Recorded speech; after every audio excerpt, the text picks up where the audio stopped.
안녕하세요 여러분, 김지윤입니다. 오늘 특별한 분하고 줌 인터뷰를 하려고 이렇게 여기 와 있습니다. 퓰리처상을 무려 3번이나 받은 정말 유명한 작가이고 컬럼니스트죠. 국제정치, 특히 중동 정치에 대해서 아주 많은 글을 썼는데요. 한 번쯤 이분의 책을 읽어본 분들도 계실 것 같습니다. 토머스 프리드먼 작가십니다. 렉서스와 올리브나무 등의 책으로 굉장히 유명하고, 사실은 세계화에 대한 이야기를 많이 했던 인물로 우리한테 알려져 있죠. 오늘 특별히 이분과 줌 인터뷰를 해보겠습니다.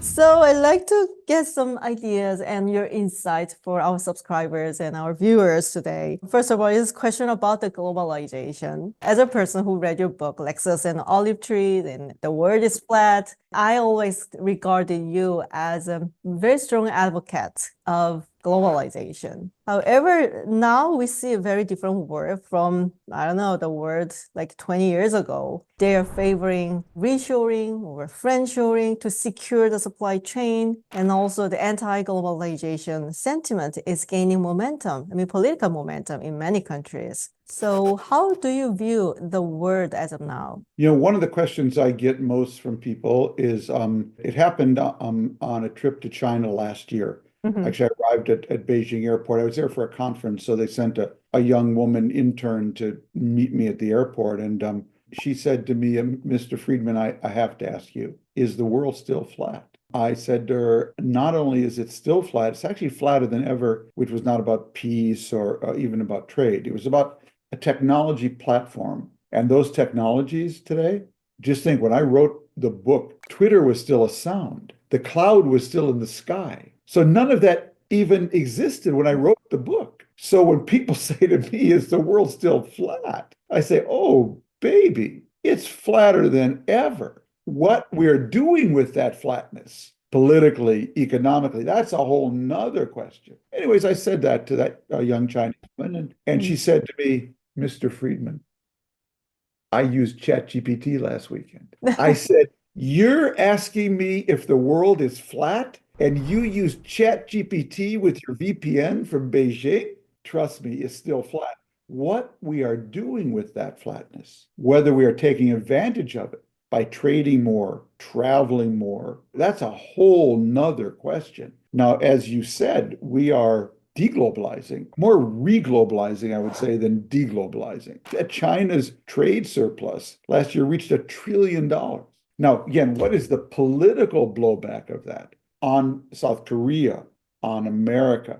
Are we going to respond by reshoring or by reglobalizing? Yeah. And I would simply say on that question, what we're doing with it is tragic. Because think of the decade, basically, from 1979 to, I'll say, 2023, with the Russian invasion of Ukraine and the Hamas invasion of Israel, which sort of ended the post-Cold War era. That was a remarkable era of peace and prosperity. So for all those who delight in the notion that the world is not flat anymore and want to prove me wrong, I would simply say, trust me, you will miss it when it's gone. Regarding the war in Ukraine and also the war of Hamas and Israel, that's actually the point a lot of political scientists are stating. Liberal international order established by the United States after the World War II is on the verge of collapse. I don't know if that is really on the verge of collapse, but United Nations is powerless, and the rulings and orders from the ICJ and ICC, so no one is paying attention to it. And also the WTO is practically on life support. So what do you think? Are we really facing a new era or new normal?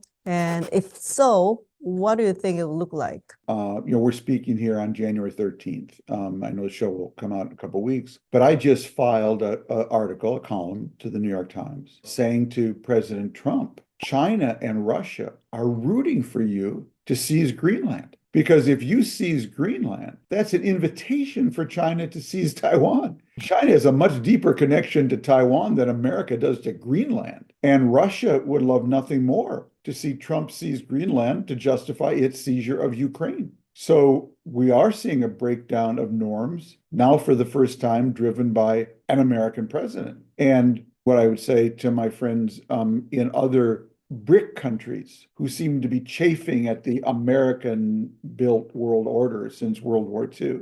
Well, if you're Brazil, if you're South Korea, if you're Turkey, you all did pretty well in the order that America built. What is this alternative order that you want that is going to be more profitable and peaceful for you and the world? Would somebody explain that to me? And I say this to Chinese, and when I hear you don't want the American rules-based order, you got rich in that order. So what is the alternative order that you think is going to be better for you and the world? So I find a lot of that discussion from the BRICS and from China, frankly, nonsense. We have lived a remarkable period of history of relative peace and relative prosperity. And we kick it around like it's a football, but it's not a football. It's a Fabergé egg. We can drop it and break it. And if we do, we will miss it when it's gone. But wasn't it a very exceptional period? I mean, throughout the human history, we haven't seen the case that often. We have not seen that case because we have never had a benign superpower like the United States keeping that order. And again, you can love us or hate us, and some days I feel both. But the United States of America, relatively speaking, it's not that we don't do stupid things sometimes. We certainly do. But we have been a benign superpower. We have been ready to send troops to sit in Korea, to preserve the peace in Asia. If you take American troops out of China, here's a prediction I'll make. South Korea will develop a nuclear bomb in about a week. It is actually the military presence of the United States in places like Japan and Korea, which make Asia safe for Chinese economic domination. About China, I remember in the beginning of 2000, everyone was so happy to see its economic growth. We believe that if China opens the economy and becomes prosperous, then it will embrace liberal democracy and also go into the social reform. Were we so naive? What do you think? Very good question. One I've asked. I wrote a column about it, to write about our worst mistakes as a columnist. And I wrote a column saying I believed China, when it embarked on its economic reforms in 1979, was on a pathway to steadily more open engagement with the world, not democracy, but a looser controls on society at home. And that was right until about 2013, 2014, when there was a change in power there. And China went down a different path. So, Your Honor, I plead guilty to over-optimism on China. But, Your Honor, I'm going to ask for a suspended sentence because I don't think history ended in 2025. Let's see how this story ends. I don't think it's over at all. Because some scholars are actually pointing out that China can go further. I mean, they have a lot of problems, such as a decreasing population. And in order to overcome that, you have to have innovation. But under this kind of political system, they cannot sustain the innovation. So I wonder, what is your take on this? And for example, like around the 2010, a lot of scholars actually expected that China would surpass the size of the United States economy around the time of 2030. Now, because of their slowing down economy, the timeline is pushed back. But first of all, I wonder if you believe China will surpass the US economy, and then secondly, will it sustain the victory? China is a very complex society to understand and make predictions about 1.4 billion people. One of the biggest mistakes people make in analyzing China is underestimating the role of culture. That is what we think is an oppressive system, and what even Chinese may think is an oppressive system. Nevertheless, there is a quest for historical greatness there and a cultural norm of working from 9 in the morning till 9 at night, 6 days a week, that ends up with China producing a lot more innovation than you'd think from a system that is becoming increasingly tightly controlled. So it's a very complex organism, and the interplay between culture, innovation, and politics in China is much more complicated and interesting than you would think, because China is not just copying Korean products now are American products. It's innovating, and not just in the digital space, but in real advanced manufacturing. So that's something that people really, really need to keep in mind. What China is missing is that when the world was not so flat and so digitally connected, and all we bought from China was solar panels, let's say, we actually didn't care whether China was authoritarian, libertarian, or vegetarian. It didn't matter because I was buying a solar panel and I was putting it on my roof. But when everything becomes digital and connected, that's a phase change. When you and I are digitally connected, what you think, believe, and value becomes actually very important. Because how can I buy your TikTok, for instance, and trust that you won't abuse it? Because now it's not a solar panel I put on my roof. Whoa, that's a phone I put in my pocket, tracks every movement, what I say. And what China is missing is that when things move from analog to digital, trust matters more than ever. And the great mistake China is making is it's losing trust with so many parts of the world. And that's what they're missing. So they just think we can behave however we want, and there's nothing new. No, there's something very new. And this is something I've been trying to convey to them. I'm neither a China hater or lover. I do not wish them ill. But my message is you're going down a wrong path. Yeah, I totally understand that trust is a very important element when it comes to the foreign policy and international relations. So I'd like to talk about the Middle East because that's the area that you are most interested in and your experts in lies in as well. So how's the situation up there? So do you think the war in Israel and Hamas will end soon? Well, hopefully, by the time this show airs, there'll have been at least a partial hostage release and exchange of prisoners and a ceasefire. But that there will still be Israeli hostages in Gaza, and the ceasefire will just be temporary. The war in Gaza, like the war in Ukraine, was a terrible mistake by the people who launched it, and it's turned out to be a complete disaster for them. At the same time, the way Israel has responded has turned into a complete global legitimacy disaster for Israel. Honestly, I don't have much more to say. Hamas's leadership was so foolish, and what it did on October 7th,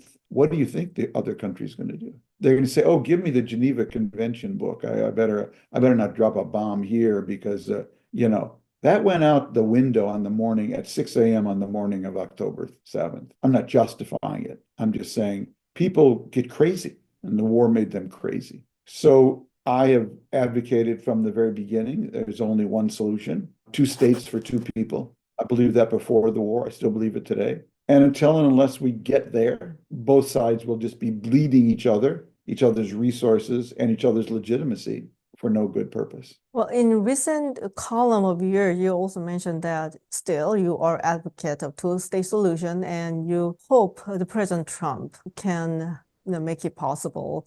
But I heard a lot of Israelis used to support the idea, but now turns against it, maybe because time has passed and there's a lot of, the conflicts and everything happened.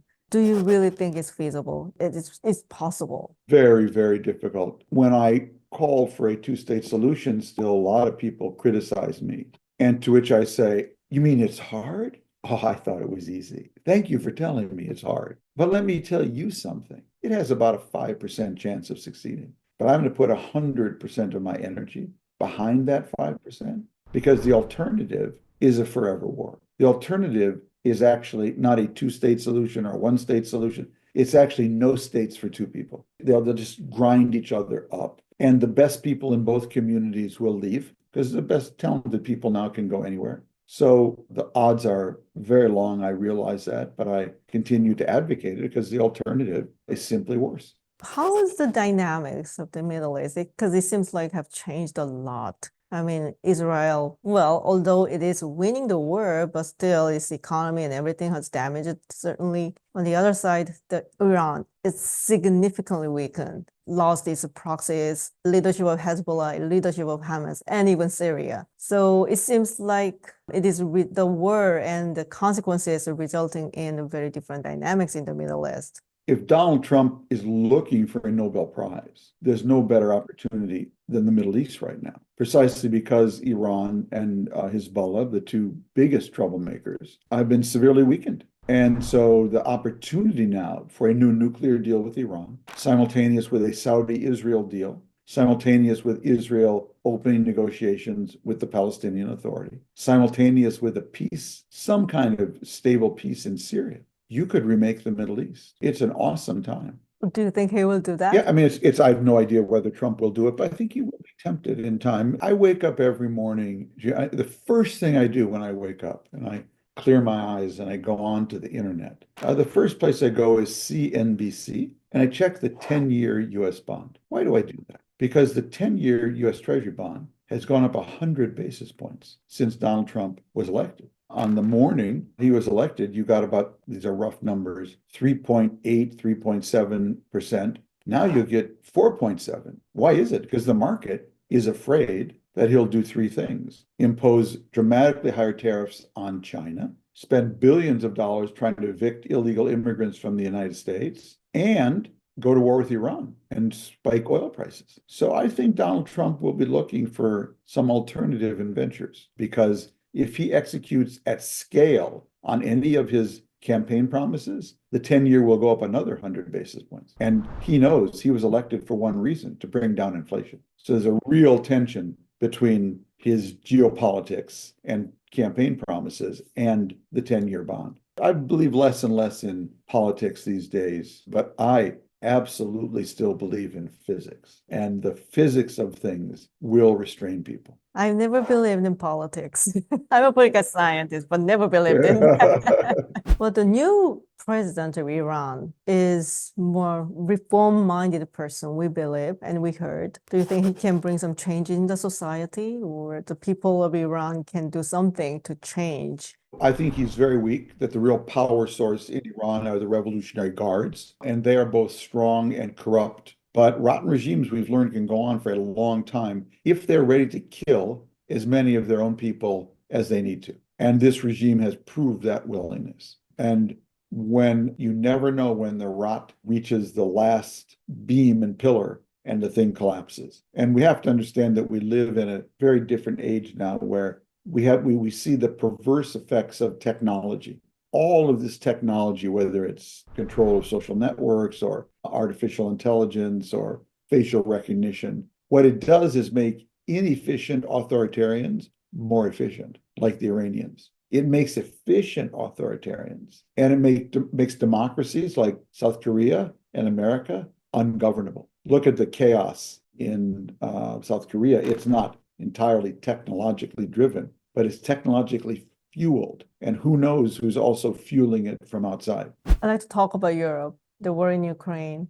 I mean, it's already been like almost 3 years. President Trump, he once stated that he would end the war within the 24 hours once he inaugurated. Of course, I mean, we do not take it at face value. Do you think it can be ended in the 2025?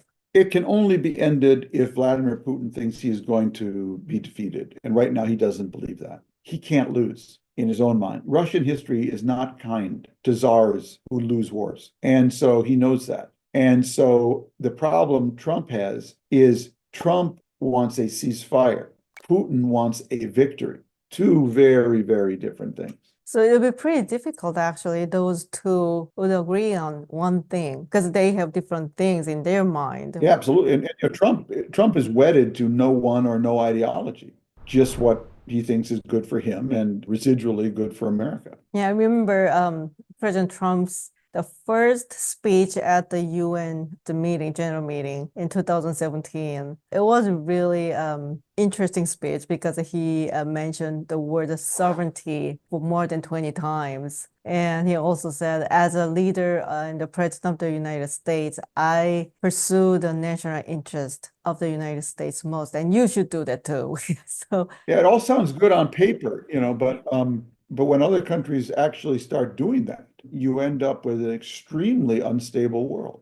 I just keep telling people the world order America constructed after World War II benefited a lot of people. Some know it and some don't, but we will all miss it when it's gone. The problem with Trump is that everything is about money. There are no values. Everything's a transaction. So he treats South Korea like it's some, kimchi restaurant in one of his hotels. Mr. South Korea, you're not paying enough rent. He has no sense of shared values, these kind of shared interests, and what an advantage they are for the United States and the world. Well, I look up the book again, which was written by Charlie Kupchan. It is about the isolationism DNA throughout the U.S. What he was arguing in the book was the U.S. always has been sort of isolationist country, and all of a sudden, accidentally came out to the international scene after World War II, but is ready to go back. What do you think? It was really interesting when I first read it. There's certainly logic to it. For most American non-elites, minding their own business and staying home is the default option and always has been. And it was only World War II and the Cold War that dragged us out of it. But, it's like globalization in general. People who are hurt by globalization know exactly who they are. People who are benefited by globalization and trade often have no clue that the factory that's sustaining their town actually exports 75% of its products. So if we were to pull inward like this, it would lead to our economic decline, especially if we cut off immigration and high IQ immigration. Last time I checked, brains were distributed by God equally across the planet.